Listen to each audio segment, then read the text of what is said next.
بسم اللہ الرحمن الرحیم۔ السلام علیکم ناظرین، میں ہوں شیخ ابرار سعید۔ ناظرین، مارچ میں جب تحریک عدم اعتماد کے ذریعے رجیم چینج کی بابت ڈول ڈالا گیا تو اس وقت ہمارے ملک کی گراس ڈومیسٹک پروڈکشن یعنی G D P round about 6% کے حساب سے گرو کر رہی تھی،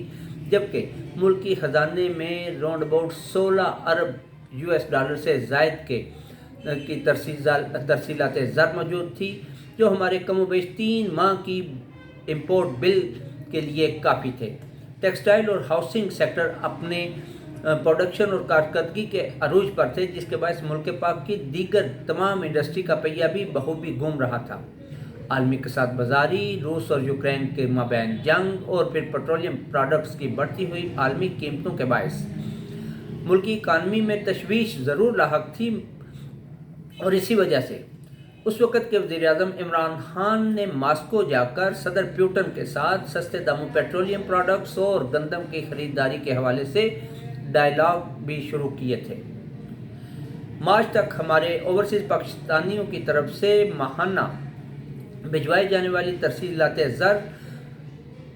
کم و بیش 3 ارب ڈالر کا ہندسہ ٹچ کر رہی تھیں، اور اسی طرح ملکی تاریخ میں پہلی مرتبہ ہماری برآمدات بھی ہر مہینے 3 ارب ڈالر کے لگ بھگ ریکارڈ ترسیلات حاصل کر رہی تھیں۔ پیٹرولیم پروڈکٹس کے نرخ بہت زیادہ بڑھ جانے کے باعث نو ڈاؤٹ ملکی ٹریڈ ڈیفیسٹ میں اضافہ ہوتا جا رہا تھا، لیکن اس کے باوجود بین الاقوامی جو کمپنیز ہیں فچ اور موڈیز، جو کہ درجہ بندی کرتی ہیں قرضہ لینے اور دینے والے ممالک کے حوالے سے، انہوں نے ہمیں بہرحال مثبت کیٹیگری میں رکھا ہوا تھا۔ ہماری اسٹیبلشمنٹ اگر ڈرائنگ روم میں اپنی من پسند منصوبہ بندی اور ساز باز کے ذریعے اگر موجودہ بھانمتی کے کنبے کو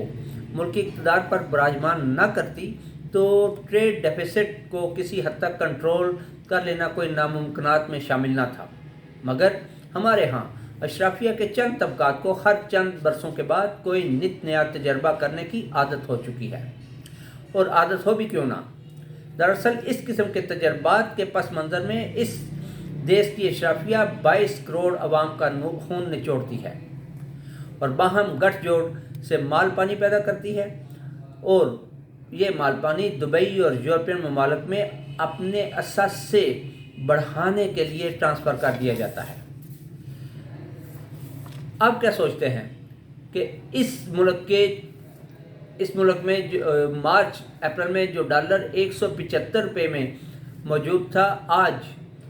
250 روپے کے حساب سے بھی مارکیٹ سے ملنا ناممکن ہوتا جا رہا ہے۔ پیٹرول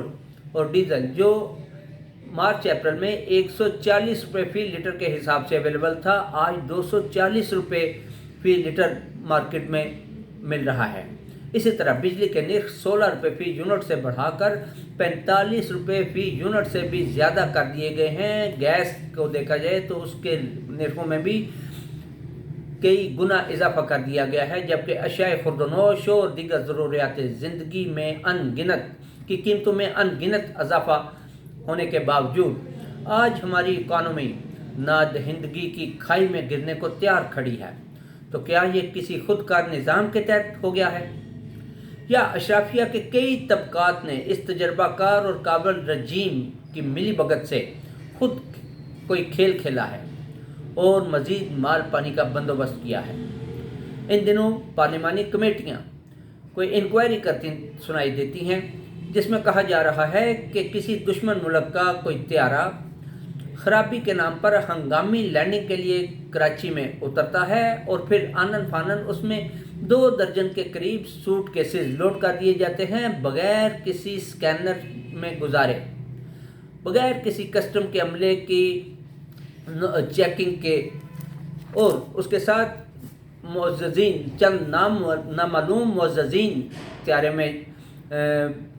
داخل ہو جاتے ہیں، اور ان معززین میں ایک وفاقی وزیر کی فیملی کے 2 افراد بھی شامل تھے۔